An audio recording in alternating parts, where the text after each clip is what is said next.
തൻ്റെ തിരുഹിതത്തിൻ്റെ പ്രസാദപ്രകാരം ഏകജാതനായ പുത്രൻ യേശുക്രിസ്തുവിൽ കൂടെ നമ്മെ ദൈവഭവനത്തിലേക്ക് ദത്തെടുത്ത പിതാവായ ദൈവത്തിന് സ്തുതിയും സ്തോത്രവും ജ്ഞാനവും ധനവും മാനവും എല്ലാം ഉണ്ടാകുമാറാകട്ടെ. തൻ്റെ വിലയേറിയ രക്തത്താൽ അതിക്രമങ്ങളുടെ മോചനം എന്ന വീണ്ടെടുപ്പ് നമുക്ക് സാധിപ്പിച്ചു തന്ന നമ്മുടെ കർത്താവായ യേശുക്രിസ്തുവിൻ്റെ ധന്യവും പരിശുദ്ധവുമായ നാമത്തിൽ എല്ലാ വിശുദ്ധന്മാർക്കും ക്രിസ്തീയ വന്ദനങ്ങൾ. ഒരുമിച്ച് കർത്തൃസന്നിധിയോട് ചേർന്ന് വരുവാൻ ഇന്നേ ദിനവും ദൈവം നമ്മെ സഹായിച്ചല്ലോ. അവിടെവിടങ്ങളിലായി നമ്മെ പരിപാലിക്കുന്ന ദൈവത്തിൻ്റെ സ്നേഹത്തിനും കരുണയ്ക്കും ഒക്കെയായി ദൈവത്തെ വാഴ്ത്തുന്നു.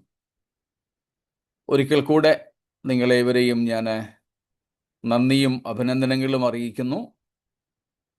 നമ്മുടെ ഓരോ ദിവസവും ഫ്ലെക്സിബിളായിട്ടുള്ള സമയങ്ങളിൽ മാറി മാറി ജോയിൻ ചെയ്യുന്നതിൽ വിശേഷാൽ കർത്താവ് നിങ്ങളെ അനുഗ്രഹിക്കട്ടെ. നമ്മൾ എബ്രായ ലേഖനം 2-ാമത്തെ അധ്യായം 1 തൊട്ട് 4 വരെയുള്ള വാക്യങ്ങളിലൂടെയാണല്ലോ യാത്ര ചെയ്യുന്നത്. അതിൽ ഏറ്റവും ഒടുവിലത്തെ ഭാഗങ്ങളിലാണ് നാം ഇപ്പോൾ ആയിരിക്കുന്നതെന്ന് ഓർമ്മയുണ്ടല്ലോ. നമ്മൾ ഇന്നലെ ചിന്തിച്ചത് 2 പ്രധാന കാര്യങ്ങൾ കൂടെ നമുക്ക് ആ വാക്യങ്ങളിൽ നിന്നും ചിന്തിപ്പാനുണ്ട് എന്ന ഒരു ആശയത്തെ നമ്മൾ നോക്കിക്കാണുകയായിരുന്നു. അതിലൊന്ന്, ഇത്ര വലിയ രക്ഷയെ ഗണ്യമാക്കാതെ പോയാൽ എങ്ങനെ തെറ്റിയൊഴിയും എന്ന അപ്പോസ്തലൻ പരിശുദ്ധാത്മാവിൽ നൽകുന്ന താക്കീത്. അതനുസരിച്ച്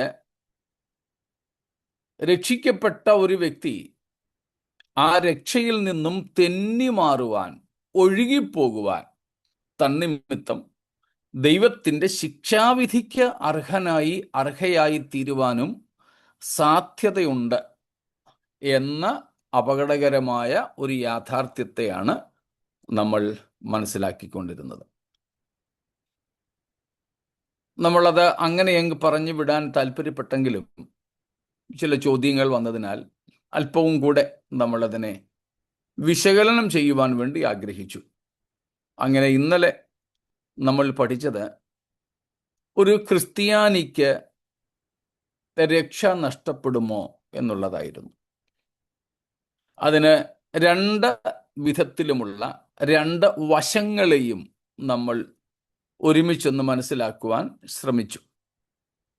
അതിൻ്റെ 1-ാമത്തെ ഭാഗം യഥാർത്ഥത്തിൽ രക്ഷിക്കപ്പെട്ട് ദൈവമക്കളായി തീർന്ന വീണ്ടെടുപ്പും നീതീകരണവും വിശുദ്ധീകരണവും ഒക്കെ പ്രാപിച്ച് തേജസ്കരണത്തിൻ്റെ വാഗ്ദത്തം ലഭിച്ച് ക്രിസ്താനുരൂപരായി തീരുവാൻ മുൻപോട്ട് നീങ്ങിക്കൊണ്ടിരിക്കുന്ന വിശുദ്ധന്മാർക്ക്, ദൈവവചനം എന്ന ദൈവത്തിൻ്റെ വിത്തിനാൽ വീണ്ടും ജനിച്ചവർക്ക് പാപത്തിൽ വീഴാനും അതുനിമിത്തം രക്ഷ നഷ്ടപ്പെടുവാനും സാധ്യതയില്ല എന്നാണ് കണ്ടത്. അതിൻ്റെ വിശദീകരണങ്ങൾ നമ്മൾ കണ്ടു. എന്നാൽ ആ ഒരു ഭാഗം മാത്രം പറഞ്ഞ് നമ്മൾ നിർത്താനല്ല, വേദപുസ്തകത്തിൻ്റെ മൊത്തമായ ഉപദേശത്തെ ഒന്ന് വിലയിരുത്താനുള്ള ശ്രമത്തിൽ നമ്മളതിൻ്റെ 2-ാമത്തെ വശവും കൂടെ കണ്ടു. ഇങ്ങനെ ദൈവവചനം എന്ന വിത്തിനാൽ വീണ്ടും ജനിച്ചവർ, നീതീകരണം പ്രാപിച്ചവർ, തേജസ്കരണത്തിൻ്റെ വാഗ്ദത്തമുള്ളവർ, ആത്മാധിവാസം ഉള്ളവർ, ആത്മാവിനാൽ, പരിശുദ്ധാത്മാവിനാൽ മുദ്രയേറ്റവർ, പ്രകാശനം പ്രാപിച്ചവർ, വരുവാനുള്ള ലോകത്തിൻ്റെ ആസ്വാദനം അനുഭവിച്ചവർ പിന്മാറിപ്പോകാൻ സാധ്യതയുണ്ടോ? ഉണ്ട് എന്ന ഒരു ഭീകര സത്യമാണ് തിരുവെഴുത്തിൽ നിന്നും നമുക്ക് മനസ്സിലാക്കാൻ സാധിക്കുന്നത്. അങ്ങനെയായാൽ അവർ ഒരിക്കൽ രക്ഷിക്കപ്പെട്ടവരായിരുന്നു, ഒരിക്കൽ കർത്താവുമായിട്ട് അവർ ബന്ധത്തിൽ ജീവിച്ചിരുന്നു എന്നത് കണക്കിലെടുക്കില്ല. അങ്ങനെ ആണെങ്കിൽ ഈ വിധത്തിൽ ഉള്ളവർക്ക് രക്ഷ നഷ്ടപ്പെടുവാൻ സാധ്യതയുണ്ട് എന്ന ഭാഗവും നമ്മൾ കണ്ടു. ഇതിനെ രണ്ടിനെയും കൂടെ, ഈ രണ്ട് വേദപുസ്തകം പഠിപ്പിക്കുന്ന ആശയങ്ങളെയും സന്തുലിതമായി നമുക്ക് കൊണ്ടുപോയേ പറ്റൂ. ഏതെങ്കിലും ഒരു വശം മാത്രം പിടിച്ച് പോകുവാൻ അല്ല നമ്മൾ താല്പര്യപ്പെടുന്നത്. മിക്കപ്പോഴും നമ്മൾ പറയുന്നത് പോലെ ഏതെങ്കിലും ഒരു ഭാഗം മാത്രം വിശ്വസിച്ചും പഠിപ്പിച്ചും പോകുന്ന പല തത്വങ്ങളും സിദ്ധാന്തങ്ങളും ക്രൈസ്തവ ലോകത്തും ക്രൈസ്തവ സഭാ ചരിത്രത്തിലും വേദശാസ്ത്ര ചരിത്രത്തിലും ഒക്കെ നിലനിൽക്കുന്നുണ്ട്. എന്നാൽ നമ്മൾ അങ്ങനെ പോകുവാനല്ല താല്പര്യപ്പെടുന്നത്. ബൈബിളിൻ്റെ മൊത്തമായ ഉപദേശത്തെ നോക്കുവാനാണ്. അത് വെച്ചുകൊണ്ടാണ് ഈ രണ്ട് ആശയങ്ങളും ദൈവത്തിൻ്റെ വചനം നമ്മുടെ മുമ്പിൽ വയ്ക്കുന്നത്, പരിഗണിക്കുന്നത്. കഴിഞ്ഞ ദിവസവും ഞാൻ പറഞ്ഞതുപോലെ ഏതൊരു കൾട്ടുകാരനും ഏതൊരു ദുരുപദേശകനും അവൻ്റെ ഉപദേശം വേദപുസ്തകത്തിൻ്റെ ചില വാക്യങ്ങൾ എടുത്തു വെച്ച് സ്ഥാപിക്കുവാൻ സാധിക്കും. എത്ര കടുത്ത ദുരുപദേശകനെ നോക്കിക്കോ. എത്രയോ കൾട്ടുകൾ ലോകത്തിലുണ്ട്, ക്രിസ്ത്യൻ കൾട്ട്സ്. അവരെല്ലാവരും അവരുടെ ഉപദേശം വേദപുസ്തക വാക്യങ്ങൾ വെച്ച് സ്ഥാപിക്കുന്നവരുമാണ്. പക്ഷേ ഇവർക്കെല്ലാം ഉണ്ടാകുന്ന ദോഷം, ഏതെങ്കിലും ഒരാശയത്തെ മാത്രമേ അവർ ഉൾക്കൊള്ളുന്നുള്ളൂ, മറ്റേതിനെ അവർ തള്ളിക്കളയുകയാണ്, അല്ലെങ്കിൽ അതിനെ ദുർവ്യാഖ്യാനിക്കുകയാണ്. നമ്മൾ അതിന് ഒരുമ്പെടുന്നില്ല. അതുകൊണ്ടാണ് ഞാൻ പലപ്പോഴും പറയാറുള്ളത്, എനിക്ക് ഒരു ഇസത്തോടും പ്രത്യേക താല്പര്യമില്ല. രാഷ്ട്രീയ ഭാഷയിൽ പറഞ്ഞാൽ എല്ലാറ്റിനോടും എനിക്ക് സമദൂരം മാത്രം, സമദൂരമാണ്. പകരം ബൈബിളിൻ്റെ മൊത്തമായ ഉപദേശത്തെ, ബൈബിളിൻ്റെ ബാലൻസ്ഡ് ആയിട്ടുള്ള സന്തുലിതമായ ഉപദേശത്തെയാണ് നമുക്ക് സ്വീകരിക്കുവാൻ താല്പര്യമുള്ളത്. അതുകൊണ്ട് ആ ഒരു നിലയിലാണ് നമ്മൾ പോകുന്നത്. അതിനാൽ തന്നെ ബൈബിൾ പറയുന്ന രണ്ടോ രണ്ടിലധികമോ ആയ വീക്ഷണകോണുകളുണ്ടെങ്കിൽ അത് മുഴുവനും നമ്മൾ ഒരുപോലെ തന്നെ പരിഗണിക്കും. അതിൻ്റെ ഒരു ഭാഗമാണ് ഇന്നലെ ആദ്യം നമ്മൾ ചിന്തിച്ചത്. ആദ്യ ഭാഗം കേട്ടാൽ ബാപ്റ്റിസ്റ്റ്, ബ്രദറൻ, കാൽവനിസ്റ്റ് ഉപദേശങ്ങളായിട്ടത് തോന്നും. അവർ പറയുന്നത് ആ കാര്യങ്ങളാണ്, ഇന്നലെ നമ്മൾ ആദ്യം പഠിച്ച കാര്യങ്ങളാണ്. എന്നാൽ അവർ അവിടം കൊണ്ട് നിർത്തുന്നു. എന്നാൽ നമ്മൾ അവിടം കൊണ്ട് നിർത്തുന്നില്ല, അതിന് മറുഭാഗവും കൂടെ ചിന്തിക്കുക. അതുകൊണ്ട് ഇന്ന് നമ്മൾ നോക്കുന്നത് ഒരു ക്രിസ്ത്യാനിക്ക് പിന്മാറുവാൻ സാധിക്കുമോ എന്നുള്ളതാണ്. ഇന്നലെ നമ്മൾ നോക്കിയത് ഒരു ക്രിസ്ത്യാനിക്ക് രക്ഷ നഷ്ടപ്പെടുമോ. അതിൻ്റെ ഒന്നാം ഭാഗം ഭൂരിഭാഗം സമയവും നമ്മൾ കണ്ടത്, വേദപുസ്തകം പറയുന്നു യഥാർത്ഥത്തിൽ രക്ഷിക്കപ്പെട്ട ഒരുവന് രക്ഷ നഷ്ടപ്പെടില്ല, കാരണം അവൻ മനഃപൂർവ്വം പാപത്തിലേക്ക് പോകുന്നില്ല. എന്നാൽ ഒടുവിലായിട്ട് നമ്മൾ കണ്ടു, അഥവാ അവൻ പാപത്തിൽ അങ്ങനെ വീഴുകയും മാനസാന്തരപ്പെടാതെ അതിൽ തന്നെ തുടരുകയും ചെയ്താൽ അവൻ രക്ഷിക്കപ്പെട്ടവനായിരുന്നു എന്നുള്ള കാര്യം അവിടെ പരിഗണിക്കപ്പെടുകയില്ല. അതിന് ഇന്നലത്തെ ഏറ്റവും ഒടുവിലത്തെ ഹ്രസ്വമായ സമയം നമ്മൾ വിനിയോഗിച്ചു. അതിൻ്റെ തുടർച്ചയായിട്ട് ഇന്ന് നമ്മൾ ചിന്തിക്കുന്നു. ഒരു ക്രിസ്ത്യാനിക്ക്, ക്രിസ്ത്യാനി എന്ന് പറയുമ്പോൾ പേരുകൊണ്ട് ക്രിസ്ത്യാനിയായ ആളല്ല, യഥാർത്ഥത്തിൽ രക്ഷാനുഭവത്തിലേക്ക് വന്ന ഒരാളിന് പിന്മാറാൻ സാധ്യതയുണ്ടോ? രക്ഷ നഷ്ടപ്പെടുന്നത് രണ്ടാമത്തെ കാര്യം. പിന്മാറാൻ സാധ്യതയുണ്ടോ? പിന്നെ നമ്മൾ ചിന്തിക്കുന്നത്, പിന്മാറ്റക്കാരന് മടങ്ങി വരുവാൻ സാധ്യതയുണ്ടോ? അതിനോട് ചേർന്ന് നമുക്ക് ചിന്തിക്കാനുള്ള മൂന്നാമത്തെ കാര്യം, പിന്മാറ്റവും വിശ്വാസത്യാഗവും, backsliding and apostasy, are they both the same? രണ്ടും ഒന്നാണോ? രണ്ടും ഒന്നാണോ? നാലാമതായി നമുക്ക് ചിന്തിപ്പാനുള്ളത് ഇതേ വിഷയത്തിൽ തന്നെ നാലാമതായി ചിന്തിക്കുവാനായിട്ടുള്ളത്, ഇന്നലെ നമ്മളത് ചുരുക്കമായിട്ട് 1-2 വാചകങ്ങൾ പറഞ്ഞു വിട്ട കാര്യമാണ്. രക്ഷ നഷ്ടപ്പെട്ടു പോകാൻ എപ്പോഴാണ് അല്ലെങ്കിൽ എങ്ങനെയാണ് സാധ്യത? അപ്പം ഈ 3-4 കാര്യങ്ങളാണ് ഇനിയും നമുക്ക് ചിന്തിക്കുവാനായിട്ടുള്ളത്.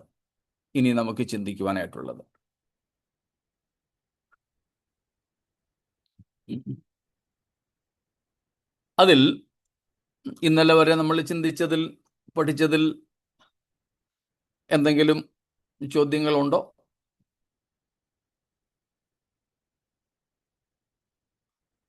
ഒരുപക്ഷെ ചിലത് ഇന്നത്തെ നമ്മുടെ പഠനങ്ങൾ വന്നേക്കും.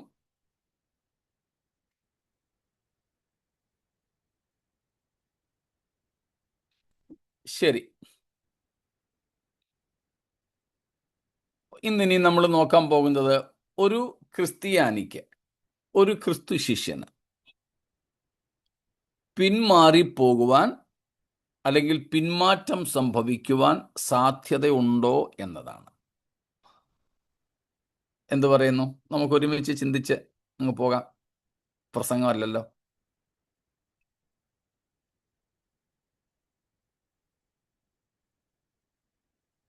തെറ്റിയാലും സാരമില്ല. According to the scriptures, no.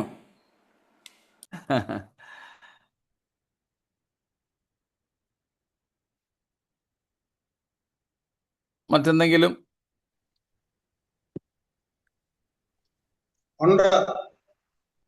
ഉണ്ട്.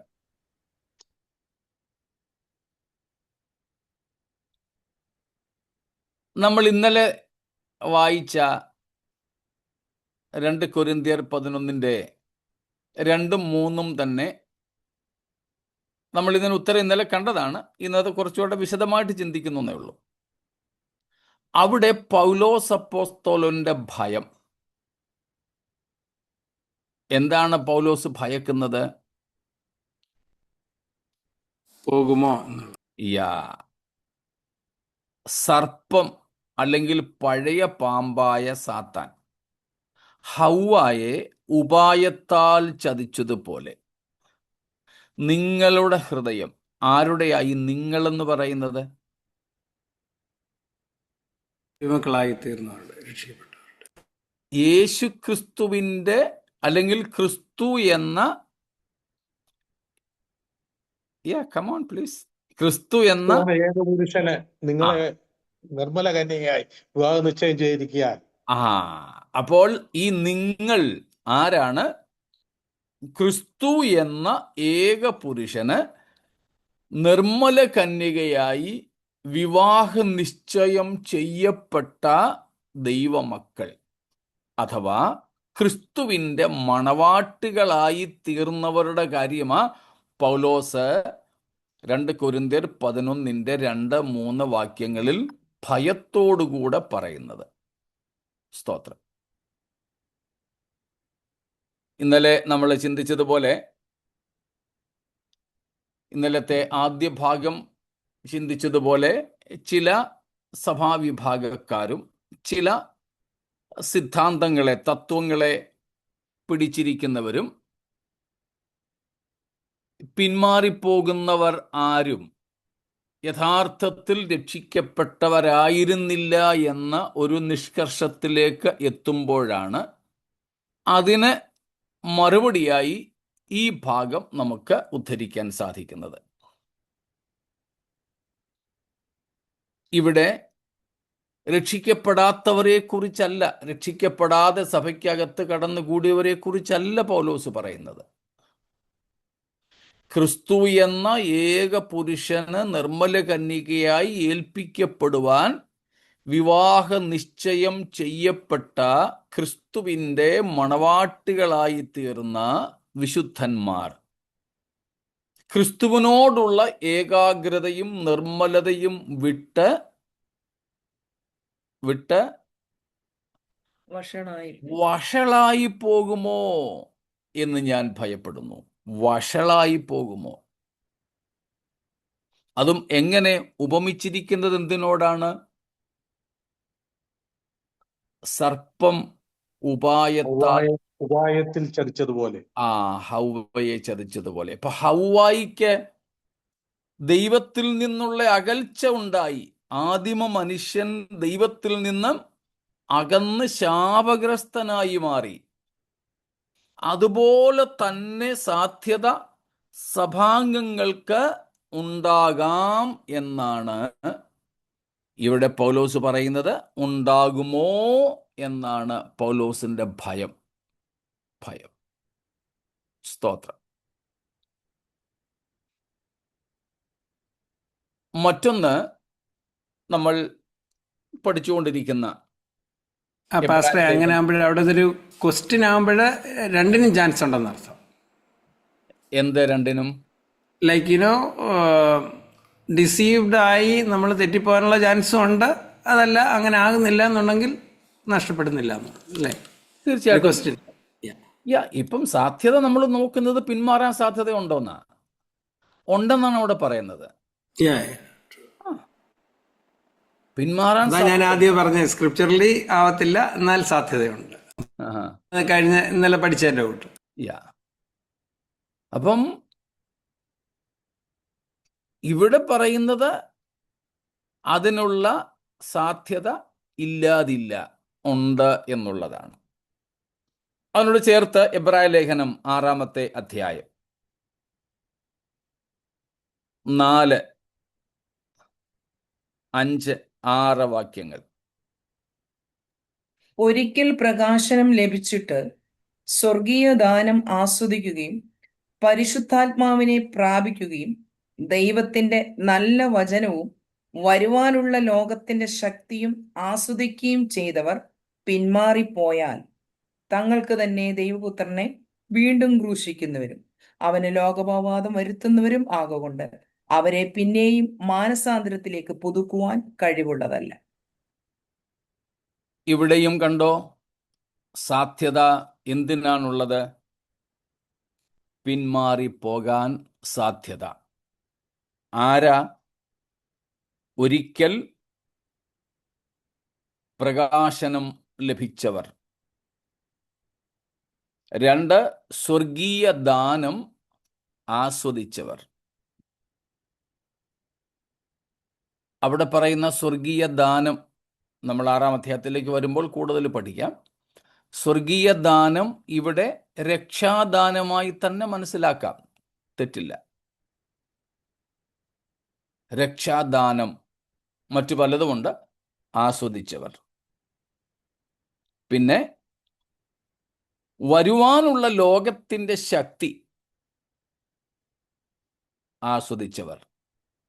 നിത്യതയുടെ പ്രത്യാശയിൽ ജീവിച്ചവർ എന്നർത്ഥം. പിന്മാറിപ്പോയാൽ, അപ്പോൾ ഇങ്ങനെയുള്ളവർക്ക് പിന്മാറിപ്പോകാൻ സാധ്യതയുണ്ടെന്ന് നമ്മളിപ്പോൾ പഠിച്ചുകൊണ്ടിരിക്കുന്ന എബ്രായ ലേഖനം തന്നെ നമ്മെ വ്യക്തമായി പഠിപ്പിക്കുന്നു. ഇനി 10-ാമത്തെ അധ്യായം അതിന്റെ 26-ാമത്തെ വാക്യം, 10:26 ഹീബ്രൂസ്. സത്യത്തിന്റെ പരിജ്ഞാനം ലഭിച്ച ശേഷം നാം മനഃപൂർവ്വം പാപം ചെയ്താൽ പാപങ്ങൾക്ക് വേണ്ടി ഇനി ഒരു ഒരു യാഗവും ശേഷിക്കാതെ ന്യായവിധിക്കായി ഭയങ്കരമായ ഒരു പ്രതീക്ഷയും എതിരികളെ ദഹിപ്പിപ്പാനുള്ള ക്രോധാഗ്നിയുമേ ഉള്ളൂ. അവിടെയും കണ്ടോ, സത്യത്തിൻ്റെ പരിജ്ഞാനം. അതാണ് 6:4 നമ്മൾ കണ്ട ഒരിക്കൽ പ്രകാശനം ലഭിച്ച്. ആ പ്രകാശനത്തിനകത്ത് ഈ സത്യത്തിൻ്റെ പരിജ്ഞാനമാണുള്ളത്. സ്തോത്രം. അതിൻ്റെ തന്നെ 32-ാമത്തെ വാക്യം കൂടെ നോക്കിക്കാട്ടെ. 32. എന്നാൽ നിങ്ങൾ പ്രകാശനം ലഭിച്ച ശേഷം. തൽക്കാലം മതി. അവിടെയും പ്രകാശനം. അപ്പോൾ 6-ന്റെ എബ്രായ ലേഖനം 6:4 10:26 32 ഏതാണ്ട് ഒരേ വിഷയമാണ് പറയുന്നത്. സത്യത്തിൻ്റെ പരിജ്ഞാനം അല്ലെങ്കിൽ പ്രകാശനം ലഭിച്ച ശേഷം പിന്മാറിപ്പോകുവാൻ ഇടയുണ്ടോ? മനഃപൂർവം പാപം ചെയ്യുവാൻ ഇടയുണ്ടെന്നാണ് ഇവിടെ അപ്പോസ്തലൻ പറയുന്നത്. നമ്മൾ ഇന്നലെ ഏറ്റവും ഒടുവിൽ പറഞ്ഞു നിർത്തിയ വാചകങ്ങൾ ഓർമ്മ കാണും.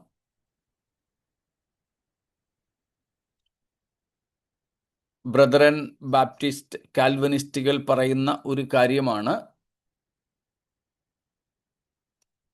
യോഹന്നാന്റെ സുവിശേഷം 10-ാം അധ്യായത്തിൽ യേശു കർത്താവ് പറഞ്ഞത്. എന്താ? എൻ്റെ പിതാവ് 28-29 10 ജോൺ 10:28 and 29 10:28-29. ഞാൻ അവയ്ക്ക് നിത്യജീവൻ കൊടുക്കുന്നു, അവ ഒരു നാളും നശിച്ചു പോകുകയില്ല, ആരും അവയെ എൻ്റെ കയ്യിൽ നിന്ന് പിടിച്ചു പറിക്കുകയും ഇല്ല. അവയെ തന്നിരിക്കുന്ന എൻ്റെ പിതാവ് എല്ലാവരിലും വലിയവൻ, പിതാവിന്റെ കയ്യിൽ നിന്ന് പിടിച്ചു പറിപ്പാൻ ആർക്കും കഴിയുകയില്ല. ഈ വാക്യങ്ങളും എടുത്തുകൊണ്ട് പിന്മാറാനോ രക്ഷ നഷ്ടപ്പെടുവാനോ ഒരു സാധ്യതയുമില്ല എന്ന് അവർ പഠിപ്പിക്കുന്നു. നമ്മൾ 100% ഈ വാക്യങ്ങൾ വിശ്വസിക്കുന്നു. അവിടെയാണ് നമ്മൾ ഇന്നലെ ഏറ്റവും ഒടുവിൽ പറഞ്ഞ 2-3 വാചകങ്ങൾ. എന്താ? ഈ വാക്യങ്ങളെ അടിസ്ഥാനപ്പെടുത്തിക്കൊണ്ടായിരുന്നു പറഞ്ഞത്. നമ്മെ പിടിച്ചിരിക്കുന്ന നമ്മുടെ ദൈവം ഏറ്റവും വലിയവൻ. സ്തോത്രം. ഓർമ്മയുണ്ടല്ലോ, God will no way despise us or cast us out from his hands. ദൈവകരങ്ങളിൽ നിന്ന് ദൈവം നമ്മെ ഒരു കാരണവശാലും തള്ളിക്കളകയില്ല. അതുകൊണ്ടാണ് കർത്താവ് പറഞ്ഞത്, അവ ഒരു നാളും നശിച്ചു പോകുകയില്ല. കർത്താവ് തള്ളിക്കളയത്തില്ല. 2, സ്തോത്രം, കർത്താവിൻ്റെ കൈകളിൽ നിന്ന് നമ്മളെ ആരും സ്നാച്ച് ചെയ്യത്തില്ല. സ്തോത്രം. No one can snatch us away from the Almighty, the Sovereign Lord. ഇത് രണ്ടും സംഭവിക്കത്തില്ല. പിന്നെ 3-ാമത്തെ സാധ്യതയുള്ളത് ഇപ്പോൾ നമ്മൾ എബ്രായർ 10:26 വായിച്ചതാ. എന്തുവാ? We can love the world and sin. സത്യത്തിന്റെ പരിജ്ഞാനം, നോളജ് ഓഫ് ട്രൂത്ത്. ഇല്ല, നമുക്ക് എന്ത് ചെയ്യാൻ പറ്റും? We can love the world and sin and leave him. Yes, deliberately. We can deliberately commit sin. നമുക്ക് മനഃപൂർവം പാപം ചെയ്യാൻ സാധിക്കും. അത് സാധിക്കും. അങ്ങനെ ചെയ്താൽ God even will be helpless to help us out. അങ്ങനെ നമ്മൾ പാപം മനഃപൂർവം ചെയ്ത്, എനിക്ക് മനഃപൂർവം we deliberately choose to sin. We deliberately choose to live in sin. And therefore we deliberately choose to eternally be separated from God. നമ്മൾ തന്നെ മനഃപൂർവം പാപം ചെയ്യാൻ തിരഞ്ഞെടുക്കുന്നു, മനഃപൂർവം പാപത്തിൽ തുടരാൻ തീരുമാനിക്കുന്നു എങ്കിൽ നിത്യമായി ദൈവത്തിൽ നിന്നും അകലുവാനും നമ്മൾ സ്വയം തീരുമാനിക്കുന്നു. അതാണ് ഇവിടെ മനഃപൂർവം എന്ന് പറഞ്ഞിരിക്കുന്നത്. ആ പദത്തിന് വളരെ പ്രാധാന്യമുണ്ട്, മനഃപൂർവം. അപ്പോൾ കർത്താവ് നമ്മളെ തള്ളിക്കളയില്ല. രണ്ട്, ആർക്കും നമ്മളെ കർത്താവിൻ്റെ കയ്യിൽ നിന്ന് പിടിച്ചു പറിക്കുവാനും സാധ്യമല്ല. പക്ഷേ നമുക്ക് തന്നെ വേണമെങ്കിൽ കർത്താവിൻ്റെ കയ്യിൽ നിന്ന്, മടിയിൽ നിന്ന് ഇറങ്ങിപ്പോകാം. അങ്ങനെ സംഭവിക്കുവാൻ സാധ്യതയുണ്ട്. അതാണ് നാം ഈ വാക്യങ്ങളിൽ നിന്നും കണ്ടത്. അതിന് നമ്മുടെ മനഃപൂർവമായ സമർപ്പണം, അനുസരണം, വിധേയത്വം ദൈവം ആവശ്യപ്പെടുന്നു. And therefore God is asking our deliberate commitment, clinging on to the Lord, and undivided loyalty and undying allegiance. കുറെ നാളുകൾക്ക് ശേഷം നമ്മൾ രണ്ട് പ്രയോഗങ്ങൾ വീണ്ടും ഉപയോഗിക്കുന്നത്. Undying allegiance with Christ and undivided loyalty to the Lord. അങ്ങനെ സംഭവിക്കാതിരിക്കാൻ കർത്താവ് നമ്മിൽ നിന്നും എന്താഗ്രഹിക്കുന്നു, എന്താവശ്യപ്പെടുന്നു? അവിഭജിതമായ വിധേയത്വം ക്രിസ്തുവിനോട്, അമർത്യമായ സഖ്യത ക്രിസ്തുവുമായി. അത് നമ്മൾ മനഃപൂർവം തിരഞ്ഞെടുക്കണം, മനഃപൂർവം നമ്മൾ നമ്മളെ സമർപ്പിക്കണം. അതുകൊണ്ടാണ് റോമാലേഖനം 6-ാം അധ്യായത്തിൽ സബ്മിറ്റ്, സറണ്ടർ എന്ന് ആവർത്തിച്ച് പൗലോസ് പറയുന്നത്. നിങ്ങളെ തന്നെ സമർപ്പിപ്പീൻ എന്ന്, നിങ്ങളുടെ അവയവങ്ങളെ സമർപ്പിപ്പീൻ എന്ന് റോമർ 6-ാം അധ്യായത്തിൻ്റെ 12 മുതൽക്കുള്ള വാക്യങ്ങളിൽ പൗലോസ് അപ്പോസ്തലൻ ആവർത്തിച്ചു പറയുന്നത്. അപ്പോൾ ഈ വാക്യങ്ങളിൽ നിന്ന് നമുക്ക് മനസ്സിലാകുന്നു, ഒരു ദൈവഭക്തന് പിന്മാറാൻ സാധ്യതകൾ ഉണ്ട്, പിന്മാറാൻ സാധ്യതകൾ ഉണ്ട്. പിന്മാറരുത് എന്ന് തന്നെയാണ് കർത്താവിൻ്റെ ആഗ്രഹം. സ്തോത്രം. പക്ഷേ സാധ്യത തള്ളിക്കളയരുത്. വീണ്ടും എബ്രായർ 10-ാമത്തെ അധ്യായത്തിലേക്ക് തന്നെ വരുന്നെങ്കിൽ അതിൻ്റെ 35-ാമത്തെ വാക്യം, 35. അതുകൊണ്ട് മഹാപ്രതിഫലമുള്ള നിങ്ങളുടെ ധൈര്യം തള്ളിക്കളയരുത്. സ്തോത്രം. There also sounds a possibility of what? Despising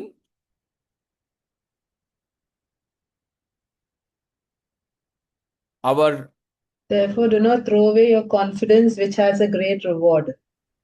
confidence. Do not throw away. Do not despise. മഹാപ്രതിഫലമുള്ള നിങ്ങളുടെ ധൈര്യം. The confidence once we put in Christ for a great reward in the heavens.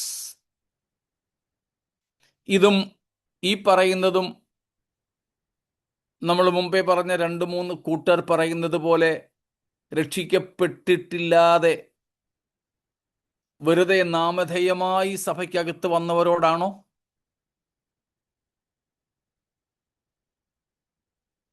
അല്ല. The apostle is speaking here not about the nominal members of the church, but speaking about the loyal members of the body of Christ. ദൃശ്യസഭയിലെ നാമധേയ അംഗങ്ങളെ കുറിച്ചല്ല, പകരം ക്രിസ്തുവിൻ്റെ ശരീരമായ സഭയിലെ അവയവങ്ങളായ ദൈവമക്കളെ കുറിച്ചാ. ആരെക്കുറിച്ചാ? 32-ാം വാക്യത്തിൽ നമ്മൾ വായിച്ചത്, പ്രകാശനം ലഭിച്ചവർ.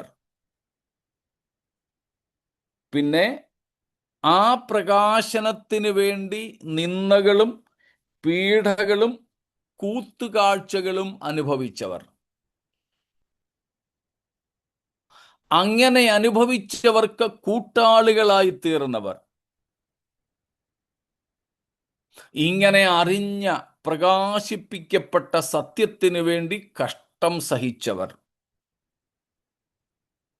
34-ാം വാക്യത്തിൽ വായിക്കുന്നത് പോലെ, ക്രിസ്തു നിമിത്തം തടവിലായ തടവുകാരോട് സഹതാപം കാണിച്ചവർ. തീർന്നില്ല.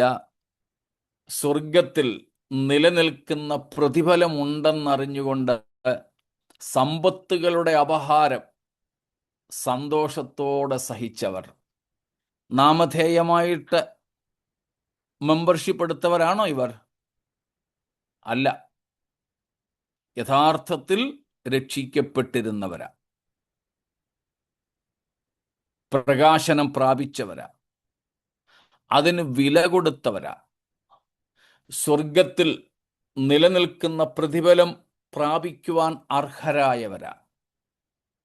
അതവർ ചിന്തിച്ചത് മാത്രമല്ല, അപ്പോസ്തലൻ ഈ 35-ാം വാക്യത്തിൽ അവരോട് പറയുന്നു, അങ്ങനെ നിങ്ങൾ ചെയ്തതുകൊണ്ട് മഹാപ്രതിഫലമുള്ള ധൈര്യം തള്ളിക്കളയരുത്. നിങ്ങൾ ഇങ്ങനെയൊക്കെ ചെയ്തതുകൊണ്ട് really you have A great reward in heaven. You should not despise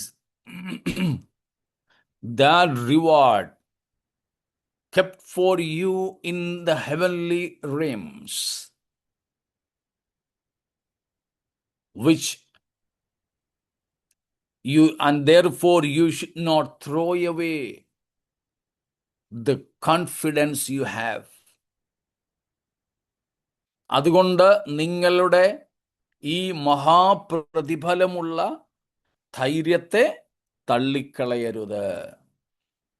സ്തോത്രം. വീണ്ടും ഈ ഭാഗം നമ്മളോട് പറയുന്നത്, ഒരു ക്രിസ്ത്യാനിക്ക് പിന്മാറിപ്പോകാൻ സാധ്യതയുണ്ട്. എങ്ങനെ? എനിക്കിനി ഇതൊന്നും വേണ്ടെന്നും പറഞ്ഞ് വലിച്ചെറിഞ്ഞിട്ട് പോകാൻ സാധ്യതയുണ്ട്. പ്ലീസ്, വലിച്ചെറിയരുത്. മലയാളത്തിൽ തള്ളിക്കളയരുത്. ഇംഗ്ലീഷ് നമ്മൾ കേട്ടു, ഡു നോട്ട് ത്രോ അവേ. ഇത് വേണ്ടെന്നും പറഞ്ഞ് വെറുതെ വലിച്ചെറിയാതെ. സ്തോത്രം. തീർന്നില്ല.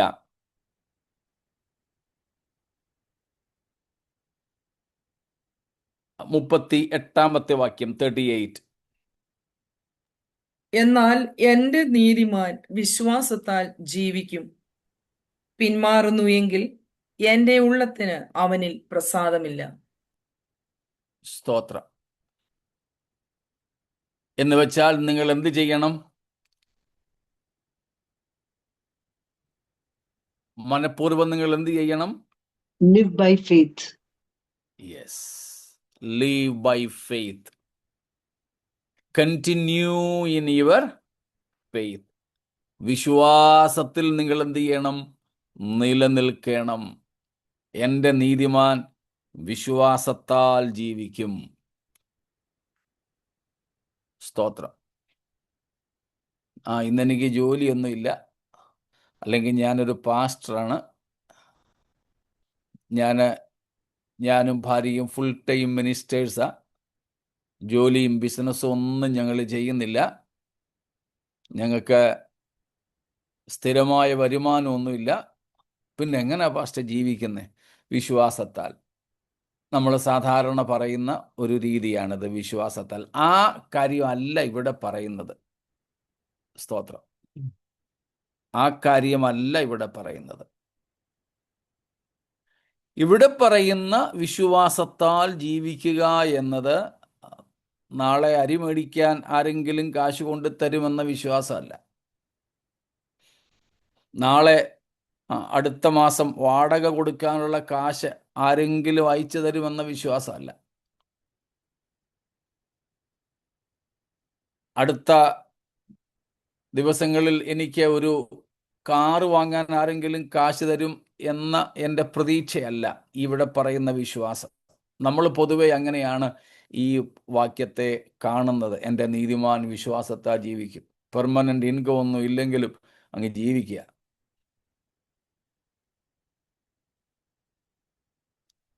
ലോൺ എടുത്ത് വീട് മേടിക്കുക, വീട് ബുക്ക് ചെയ്യുക. എങ്ങനെയാ പാസ്റ്റേ? ദൈവം നടത്തുവന്നേ. അതല്ല ഇവിടുത്തെ വിശ്വാസം. അതല്ല ഇവിടുത്തെ വിശ്വാസം. സ്തോത്രം. ദൈവത്തിങ്കലുള്ള, ക്രിസ്തുവിങ്കലുള്ള രക്ഷണ്യമായ വിശ്വാസമാണ് ഇവിടുത്തെ വിഷയം. അത്ഭുതം നടത്തുന്ന മിറാക്കുലസ് ഫെയ്ത്ത് അല്ല, മിറാക്കിൾ വർക്കിംഗ് ഫെയ്ത്ത് അല്ല, ഹീലിംഗ് ഫെയ്ത്ത് അല്ല ഇവിടുത്തെ പ്രതിപാദ്യം. ഇവിടെ പറയുന്നത് സൗഖ്യമാക്കുന്ന വിശ്വാസത്തെക്കുറിച്ചല്ല, അത്ഭുതം നടത്തുന്ന വിശ്വാസത്തെക്കുറിച്ചല്ല. ഇവിടെ പറയുന്നത് രക്ഷിക്കുന്ന വിശ്വാസത്തെക്കുറിച്ചാണ്. ഇതിനോട് ചേർത്ത് റോമാലേഖനം 11-ാം അധ്യായത്തിലേക്കും കൂടെ നമുക്കൊന്ന് പോകാം.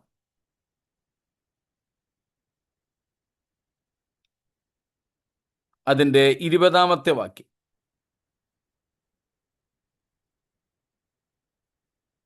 റോമൻസ് 11:20.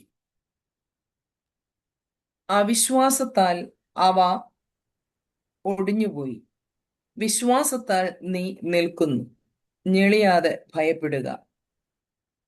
അടുത്ത വാക്യം കൂടെ വായിച്ചു. സ്വാഭാവിക കൊമ്പുകളെ ദൈവം ആദരിക്കാതെ പോയെങ്കിൽ നിന്നെയും ആദരിക്കാതെ വന്നേക്കും. അതിൻ്റെ 24 വരെയുള്ള വാക്യങ്ങളിൽ ഇതേ വിഷയങ്ങളെക്കുറിച്ച് പൗലോസ് പറയുക. ഇസ്രായേലിൻ്റെ വീഴ്ചയ്ക്ക് കാരണം പറയുകയാണ്. എന്താണ് ഇസ്രായേൽ എന്ന സ്വാഭാവിക കൊമ്പുകളെ ക്രിസ്തു എന്ന വേരിൽ നിന്ന് അല്ലെങ്കിൽ തടിയിൽ നിന്ന് വെട്ടിക്കളയാൻ, ഒടിച്ചു കളയാൻ കാരണമായത്? അൺബിലീഫ്, അവരുടെ അവിശ്വാസം. കാട്ടൊലിവായിരുന്ന നമ്മെ, കാട്ടൊലിവിൻ്റെ കൊമ്പുകളായിരുന്ന നമ്മെ, branches of the wild olive, you and me, നമ്മളെ ക്രിസ്തുവിനോട് ഒട്ടിച്ചു ചേർക്കുവാനുള്ള കാരണം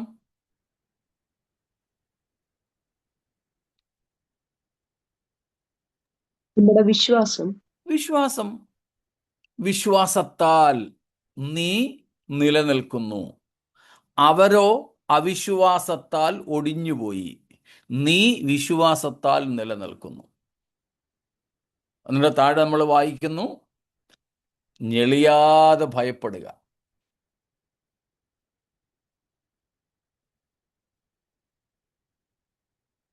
വിശ്വാസത്തിൽ നിലനിൽക്കാഞ്ഞാൽ എന്തുവാ പറയുന്നത് അവിടെ? നിന്നെയും ആദരിക്കാതെ വന്നേക്കും. സ്തോത്രം. 21 വാക്യം ഒന്നും കൂടെ വായിച്ചു. സ്വാഭാവിക കൊമ്പുകളെ ദൈവം ആദരിക്കാതെ പോയെങ്കിൽ നിന്നെയും ആദരിക്കാതെ വന്നേക്കാം. സ്തോത്രം. 23 അവിശ്വാസത്തിൽ നിലനിൽക്കാഞ്ഞാൽ അവരെയും കൂടെ ഒട്ടിക്കും. അവരെ വീണ്ടും ഒട്ടിപ്പാൻ ദൈവം ശക്തനല്ലോ. സ്തോത്രം. ഇസ്രായേൽ മക്കൾ ക്രിസ്തുവേശുവിൽ രക്ഷണീയമായി വിശ്വസിച്ചാൽ, അവിശ്വാസത്തിൽ നിലനിൽക്കാഞ്ഞാൽ അവരെയും തിരിച്ചൊട്ടിക്കും, തിരിച്ചും ഒട്ടിക്കും. സ്തോത്രം. അപ്പം അതിൻ്റെ 19 മുതൽക്കുള്ള 15 മുതൽക്കുള്ള വാക്യങ്ങളിൽ ഈ ഒരു ദൃഷ്ടാന്തമാണ് പൗലോസ് അപ്പോസ്തലൻ പറയുന്നത്. സ്തോത്രം. പ്രത്യേകിച്ച് അതിൻ്റെ 17 വാക്യത്തിൽ ചിലത് കൊമ്പുകളെ ഒടിച്ചു കളഞ്ഞിട്ട് നമ്മളെ ഒട്ടിച്ചു ചേർത്ത കാര്യം പറയുന്നു. എന്നിട്ടാണ് താഴോട്ടി കാര്യങ്ങളെ പറഞ്ഞു വന്നത്. സ്തോത്രം. 20 വാക്യത്തിൽ നമ്മൾ കണ്ടു, വിശ്വാസത്താൽ നീ നിൽക്കുന്നു, ഞെളിയാതെ ഭയപ്പെടുക. സ്തോത്രം. ഞെളിയാതെ ഭയപ്പെടുക. 21 നമ്മൾ കണ്ടു, നമ്മളെയും ആദരിക്കാതെ വന്നേക്കും. വിശ്വാസത്തിൽ നിലനിൽക്കുന്നില്ലെങ്കിൽ ഇസ്രായേൽ മക്കളെ ഒടിച്ചു കളഞ്ഞതുപോലെ നമ്മെയും ഒടിച്ചു കളയും. ഒടിച്ചു കളയും. അതാണ് ഹബക്കുക്കിന്റെ പ്രവചനത്തിൽ നിന്ന് എബ്രായ ലേഖനകർത്താവ് എടുത്തു പറഞ്ഞത്. എബ്രായർ 10:38 എൻ്റെ നീതിമാൻ വിശ്വാസത്താൽ ജീവിക്കും. അപ്പോൾ രക്ഷിക്കുന്ന വിശ്വാസം, സേവിങ് ഫെയ്ത്ത്, കർത്താവായ യേശു ക്രിസ്തുവിലുള്ള രക്ഷിക്കുന്ന വിശ്വാസത്തെക്കുറിച്ച് വിശദീകരിക്കാതെ നമുക്ക് ആ കാര്യങ്ങൾ അറിയാമല്ലോ. അപ്പോൾ വിശ്വാസത്തിൽ നിലനിൽക്കുന്നില്ലെങ്കിൽ കർത്താവ് നമ്മെ എന്തു ചെയ്യും? ഒടിച്ചു കളയും. യോഹന്നാൻ 15 അധ്യായത്തിൽ, ജോൺ 15, അവിടെ നമ്മൾ കാണുന്നു, കർത്താവിൽ വസിക്കാത്ത കൊമ്പുകളെയൊക്കെ അവൻ ഒടിച്ചു കളയുന്നു, അല്ലെങ്കിൽ മുറിച്ചു കളയുന്നു. മുറിച്ചു കളഞ്ഞാൽ ആദ്യം മുറിക്കുന്നു, പിന്നെ ഉണങ്ങുന്നു, പിന്നെ അവയെ തീയിലിട്ട് ചുട്ടുകളയുന്നു. ശിക്ഷാവിധിയാണ് അവിടെ പറയുന്നത്. അപ്പോൾ വിശ്വാസത്താലാണ് നാം കർത്താവിനോട് ചേർന്ന് നിൽക്കുന്നത്. അവിശ്വാസത്താൽ നമ്മൾ മാറിപ്പോകും. ഈ വിധ കാര്യങ്ങളെല്ലാം, ഈ വാക്യങ്ങളെല്ലാം നമ്മെ ഓർമ്മപ്പെടുത്തുന്നത് എന്താണ്? ഒരു വിശ്വാസിക്ക്, ഒരു ക്രിസ്ത്യാനിക്ക്, ഒരു ക്രിസ്തു ഭക്തന് പിന്മാറിപ്പോകാനുള്ള സാധ്യതകൾ ഉണ്ട് എന്നാണ് റോമാലേഖനം മുതൽക്ക് നമ്മൾ ഇങ്ങോട്ട് കാണുന്നത്. സ്തോത്രം.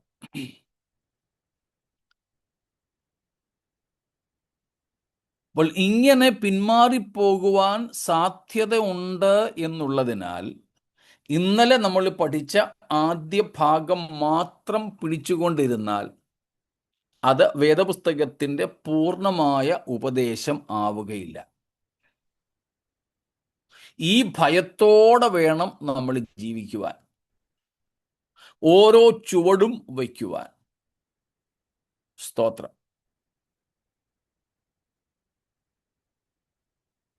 ഓരോ ചുവടും വയ്ക്കുവാൻ.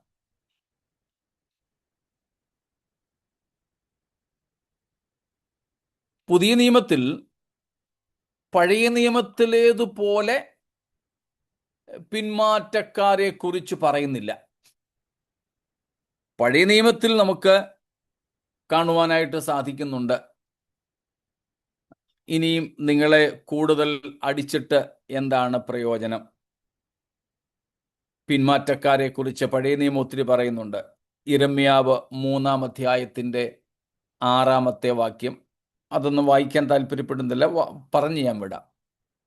അവിടെയെല്ലാം പറയുന്നത് പിന്മാറ്റക്കാരെക്കുറിച്ച്. ബാക്ക് സ്ലൈഡ് എന്ന പദമാണ്. ആ പദമോ അതിനോട് തത്തുല്യമായ പദങ്ങളോ പുതിയ നിയമത്തിൽ നമ്മൾ കാണുന്നില്ല കേട്ടോ. ജെറമായ 3:6-8, 11-12, 14-22. യിരെമ്യാവ് 3-ാമത്തെ അധ്യായം 6, 8, 11, 12, 14, 22 വാക്യങ്ങൾ. അവിടെയെല്ലാം നമ്മൾ പിന്മാറ്റം എന്ന പദം കാണുന്നുണ്ട്.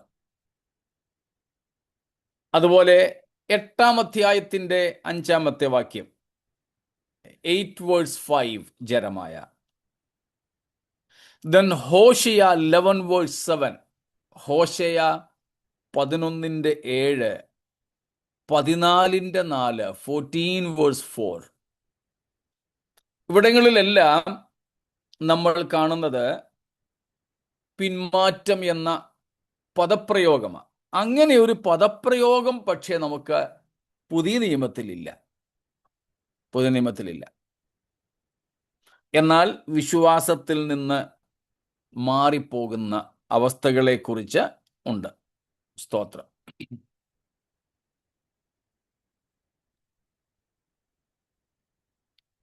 എന്നാൽ പുതിയ നിയമത്തിലേക്ക് വരുമ്പോൾ 2 തരത്തിലെ പിന്മാറ്റങ്ങളെ നമുക്ക് കാണാം. നേരത്തെ നമ്മൾ പഠിച്ചിട്ടുള്ളതാണ്. ഈ വിഷയത്തോടനുബന്ധിച്ച് ഒന്നും കൂടെ ഒന്ന് പറഞ്ഞു വിടുന്നേ ഉള്ളൂ. അതിനെയാണ് നമ്മൾ ആദ്യം പറഞ്ഞത്. ഒന്ന്, സാധാരണ നമ്മൾ പറയുന്ന പിന്മാറ്റം. മറ്റൊന്ന് വിശ്വാസത്യാഗമാണ്.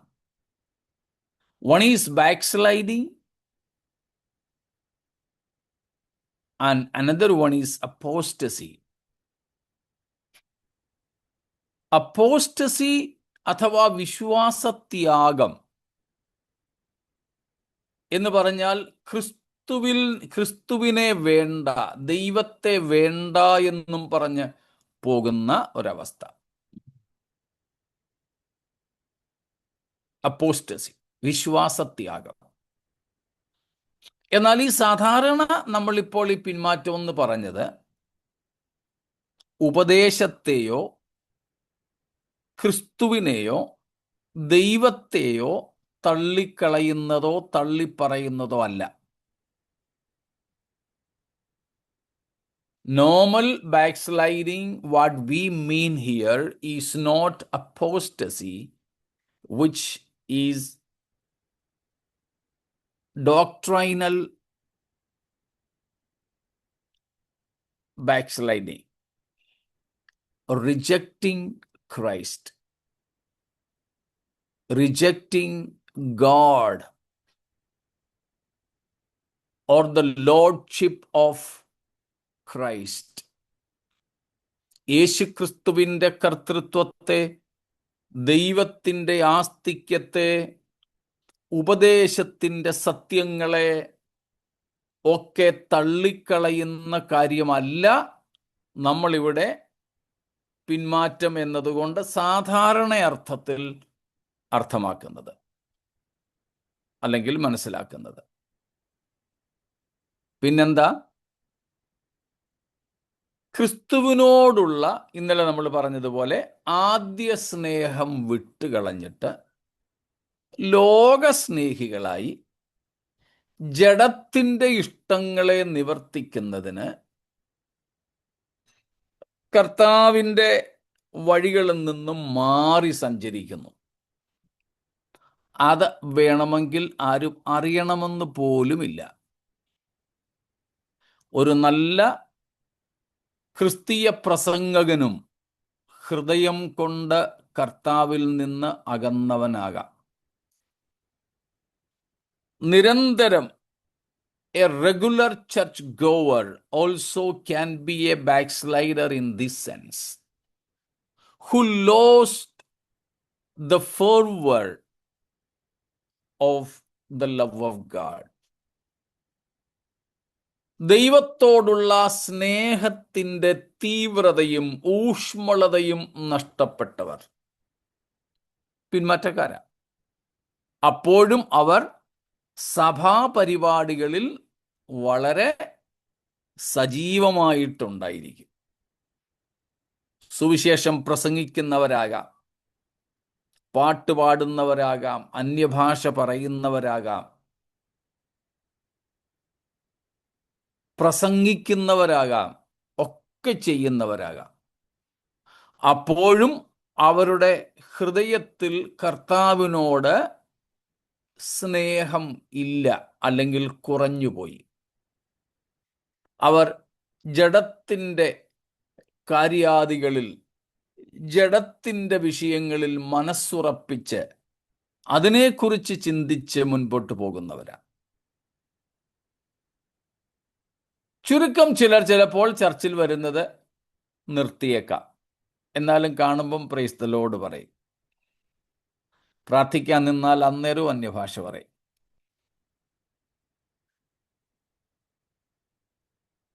അപ്പോൾ നമ്മളിപ്പോൾ കണ്ടുകൊണ്ടിരിക്കുന്നത് വിശ്വാസത്യാഗികളെ കുറിച്ചല്ല. പ്രായോഗിക ജീവിതത്തിൽ കർത്താവിനോടുള്ള സ്നേഹം നഷ്ടപ്പെട്ട് ആ ഒരു തീഷ്ണതയും തീവ്രതയും നഷ്ടപ്പെട്ട് മടുപ്പുള്ളവരായി, ക്ഷീണിച്ച് വിശ്വാസത്തിൽ മുഷിഞ്ഞ് ഇരിക്കുന്നവരെ കുറിച്ച്. അത് തുടർന്നാൽ എന്ത് സംഭവിക്കാം? കർത്താവിൽ നിന്ന് അവര് വേർപെട്ടു പോകും. ചിലർ ദുരുപദേശങ്ങളിലേക്ക് പോകും. ചിലർ കർത്താവിൻ്റെ ആസ്തിക്യത്തെ തന്നെ തള്ളിക്കളയും. So even without this apostasy, people can be backsliders and still be active in church activities, attending church, singing, reading the Bible, preaching, evangelizing, tithing, all these things. He or she may be a partaker actively, but heart is away from the Lord, exhausted of the love of God, no fervor of the love of God, no stirring up of faith, and there will be an inclination to the carnalism, a very much attractiveness to the worldliness, passionate for the pleasures of the flesh.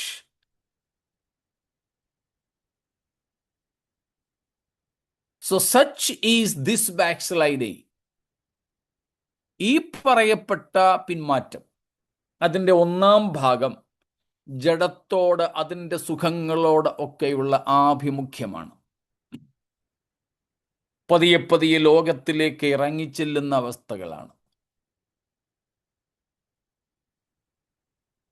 അപ്പോൾ ഒരു വിശ്വാസിക്ക് പിന്മാറ്റം സംഭവിക്കുവാൻ സാധ്യതയുണ്ടോ? വേറെയും വാക്യങ്ങളുണ്ട്, എന്നാൽ ഇത്രയും മതിയാകുമെന്ന് തോന്നുന്നു. പിന്മാറാൻ സാധ്യതയുണ്ടോ? ഉണ്ട് എന്നാണ് നമുക്ക് ഈ വാക്യങ്ങളിൽ നിന്ന് മനസ്സിലാക്കാൻ സാധിച്ചത്. ഇന്നലത്തേതിനോട് ചേർത്ത് വെച്ച് വേണം ഇന്നത്തേതും പഠിക്കാൻ. അങ്ങനെയെങ്കിൽ മൂന്നാമത്തെ ചോദ്യം, is it possible for a backslider to come back or to be restored? ഒരു പിന്മാറ്റക്കാരന് ഒരു മടങ്ങിവരവ് സാധ്യമാണോ?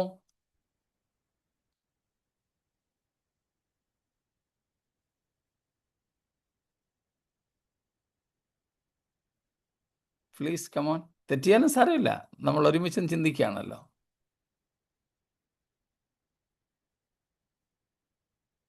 പിന്മാറ്റക്കാരൻ തീർച്ചയായിട്ടും മടങ്ങി വരാനൊക്കെ.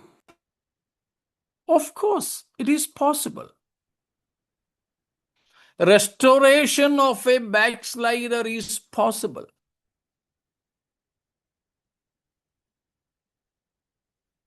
അപ്പോൾ പിന്നെ നമ്മൾ ഇന്ന് തന്നെ വായിച്ച എബ്രായ ലേഖനത്തിലെ വാക്യങ്ങൾ 6:4 തൊട്ടുള്ള വാക്യങ്ങളും 10:26 തൊട്ട് ഏതാണ്ട് 28 വരെയുള്ള വാക്യങ്ങളും പറയുന്നത് പിന്നെ എങ്ങനെ എന്താണ്? That speaks about an apostate. അതൊരു വിശ്വാസത്യാഗിയെ കുറിച്ചാണ്, ഉപദേശപരമായ പിന്മാറ്റക്കാരനെ കുറിച്ച്, മനഃപൂർവം ക്രിസ്തുവിനെ തള്ളിക്കളയുന്ന ഒരുവനെ കുറിച്ച്. അങ്ങനെ മനഃപൂർവം അറിഞ്ഞുകൊണ്ട് ബോധപൂർവം പിന്മാറി വിശ്വാസത്യാഗിയായി ക്രിസ്തുവിനെയും ദൈവത്തെയും നിഷേധിച്ചു പോയാൽ അങ്ങനെയുള്ളവരെ മടക്കിക്കൊണ്ടുവരിക അസാധ്യമാണ്. 2,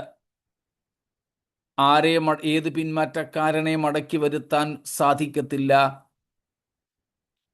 ദൈവം മടങ്ങി വരുവാൻ അനുവദിച്ച സമയത്തിനകം മടങ്ങി വരാത്തവരെയും പിന്നെ മടക്കി വരുത്താൻ കഴിയില്ല. ഒത്തിരി പ്രാവശ്യം നമ്മൾ വായിച്ചിട്ടുണ്ട് റോമാലേഖനം 2-ാം അധ്യായം 4 മുതൽക്കുള്ള വാക്യങ്ങൾ. ദൈവത്തിൻ്റെ ദയ നിന്നെ മാനസാന്തരത്തിലേക്ക് നടത്തുന്നു എന്നറിയാതെ ദൈവത്തിൻ്റെ നീ അവന്റെ ദയ, ക്ഷമ, ദീർഘശാന്തി എന്നിവയുടെ ഐശ്വര്യം നിരസിക്കുന്നുവോ? അങ്ങനെ ബോധപൂർവം ദൈവം അവന് മടങ്ങി വരാൻ, ഒരു പിന്മാറ്റക്കാരന് മടങ്ങി വരാൻ കൊടുക്കുന്ന ദയയുടെ, കൃപയുടെ അവസരങ്ങളെ അവഗണിച്ചാൽ അവനോടുള്ള ബന്ധത്തിൽ ആ ദൈവകൃപയുടെ, ദയയുടെ പരിധി കഴിഞ്ഞാൽ അവന് മടങ്ങി വരവ് ഇല്ല. പിന്നെ നമ്മൾ വായിക്കുന്നത് ദൈവത്തിന്റെ നീതിയുള്ള വിധി വെളിപ്പെടുന്ന കോപ ദിവസത്തേക്ക് നിനക്ക് തന്നെ കോപം ചരതിച്ചു വെക്കുന്നു. അങ്ങനെയുള്ളവർ ദൈവത്തിൻ്റെ കോപം ചരതിച്ചു വയ്ക്കുകയാണ്. അവരെക്കുറിച്ച് തന്നെ നമ്മൾ കാണുന്നുണ്ട്. 1-ാം അധ്യായം 24 മുതൽക്കുള്ള വാക്യങ്ങളിലേതുപോലെ ദൈവം അവരെ പാപങ്ങളിലേക്ക് അങ്ങ് ഉപേക്ഷിച്ചു. അത് രക്ഷിക്കപ്പെടാത്തവരോടുള്ള ബന്ധത്തിലുമുണ്ട്. അതന്നല്ലേ സാത്താനെ ഏൽപ്പിച്ചു കൊടുക്കുക എന്ന് പറയുന്നത്. സാത്താനെ ഏൽപ്പിക്കുന്നതിന് മറ്റൊരു ഭാഗവും കൂടെ ഉണ്ട്. അത് അവൻ്റെ ജഡത്തിൽ കഷ്ടങ്ങൾ കൊടുത്ത് ആ ജഡത്തിലെ കഷ്ടങ്ങൾ നിമിത്തം അവന് പാപബോധം ഉണ്ടായിട്ട് അയ്യോ കർത്താവേ എന്നും പറഞ്ഞുകൊണ്ട് തിരികെ വരുന്നത്. പക്ഷേ അവൻ്റെ ജഡത്തിലെ ആ കഷ്ടങ്ങൾക്ക് ഒരുപക്ഷെ ശമനം ഉണ്ടാകുന്നില്ല.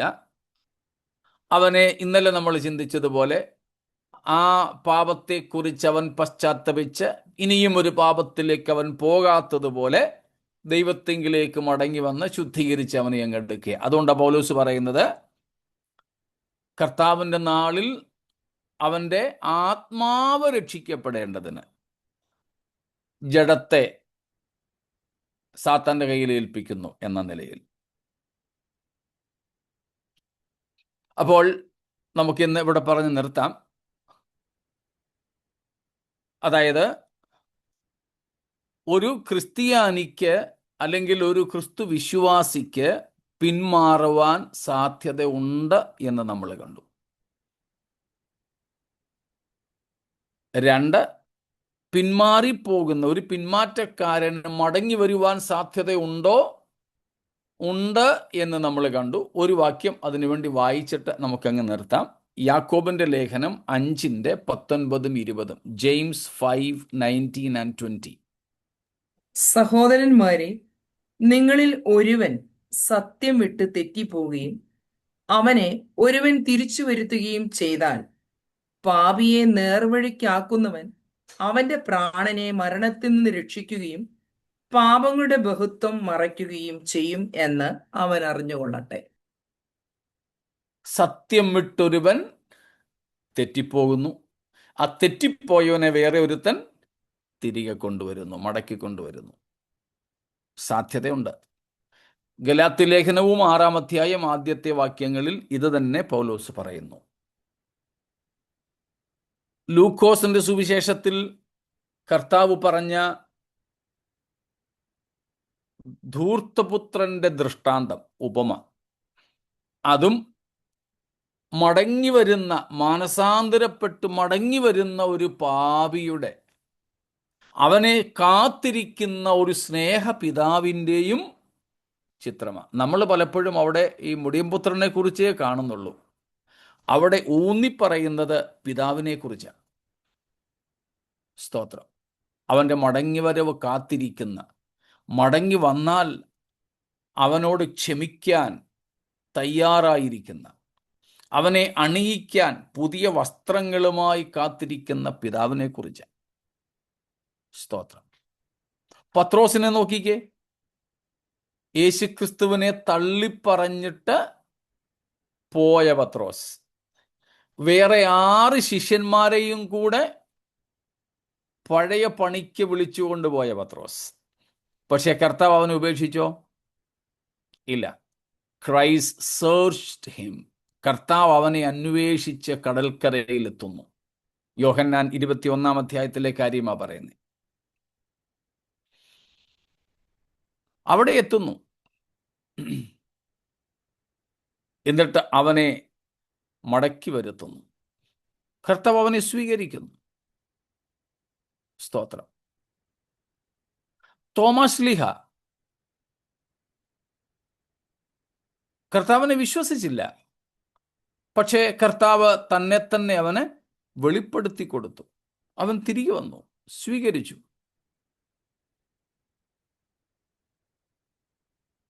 അപ്പോൾ ഈ നിലകളിൽ ഒരു പിന്മാറ്റക്കാരന് മടങ്ങി വരാം.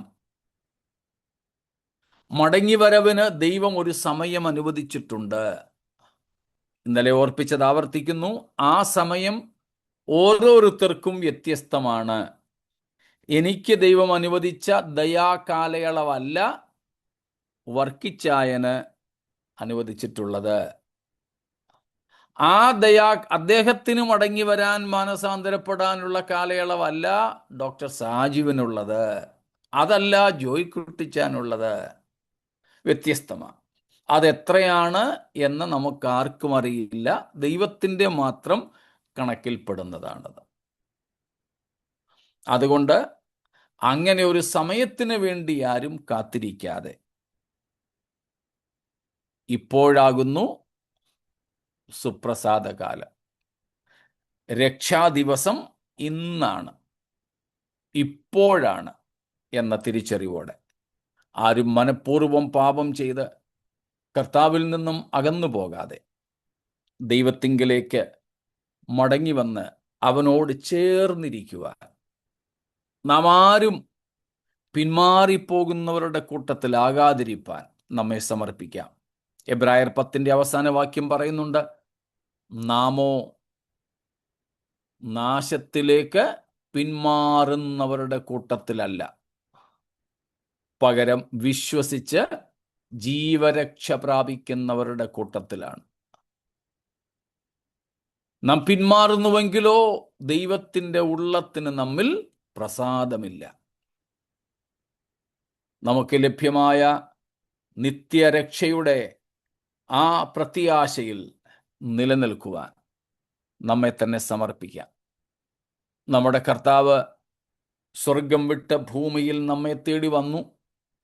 നമ്മുടെ പാപങ്ങളെ തൻ്റെ മേൽ ഏറ്റുകൊണ്ട് ക്രൂശിൽ കയറി പാപങ്ങൾക്ക് പരിഹാരം വരുത്തി തൻ്റെ പരിശുദ്ധാത്മാവിനെ നമുക്ക് വേണ്ടി വാങ്ങി പിതാവിൽ നിന്നും അയച്ചു തന്നു. ഇനിയും എത്രയും അല്പകാലം കഴിഞ്ഞിട്ട് വരുവാനുള്ളവൻ വരും, താമസിക്കുകയുമില്ല. ആ കർത്താവിൻ്റെ വരവിനായി നമ്മെ തന്നെ ഒരുക്കാം. ചോദ്യങ്ങളുണ്ടെങ്കിൽ ദയവായി നാളത്തേക്ക് വച്ചേക്കുക.